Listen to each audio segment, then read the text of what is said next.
Now, before we dig deeper, I again want to show this pre-rendering of multiple instances of this page in action. And for this, again, we can run this npm run build command here to build this for production. So npm run build. And what this will do is it will create an optimized production build again, pre-rendering all the pages it needs to pre-render. And we see what it did here again. We see that it pre-rendered a couple of pages. It generated 5 pages in the end here. We see that for the starting page, for /nothing, so for this index.js file, it recognized this 10 seconds revalidation period. And we see that for this dynamic page here, it generated 3 instances for P1, P2, P3, which makes a lot of sense because these are the param values I'm returning here in getStaticPaths. It also pre-generated the 404 page just as it did before already. Now we can also see this if we dive into the next folder again, into server pages. Here we see the HTML files for those different parameters.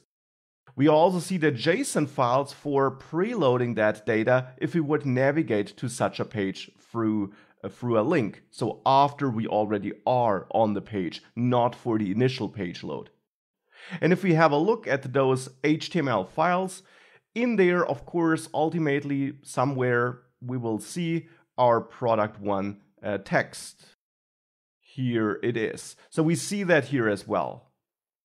Now I can also show you that prefetching of data though, because in index.js we do render some links. So now if I do run npm start here, if I do that to start that production server on our local machine with that build project, if I reload, we got these clickable links. And if you now open the developer tools here and go to the network tab, if I now reload localhost 3000, you'll see something interesting. You see here are requests to P1 JSON, P2 JSON, and P3 JSON. And if you click on them, you see what was fetched. And in the end here, it prefetched the props for the page that would need to be loaded if you click on one of these links. So in the end here, it prefetched that data, even before I hovered over the links, just because I'm on this page. Now, the exact point of time when data is prefetched, that's something figured out and done by Next.js. The important part for us here is that it does that prefetching for us. Now, when we now click on a link, we're not sending a new request to the server and load the pre-rendered HTML file. Instead, we stay in this single page application now. We stay here in this React application, which was loaded and hydrated after this initial request. So in the end now, JavaScript will render a new page for us, just as it would do in a regular React app without Next.js.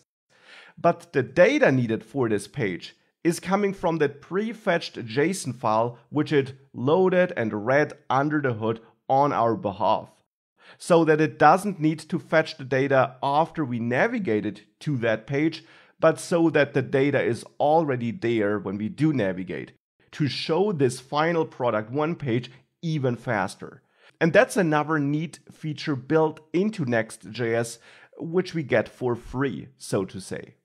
Now let's again explore this fallback key here in greater detail.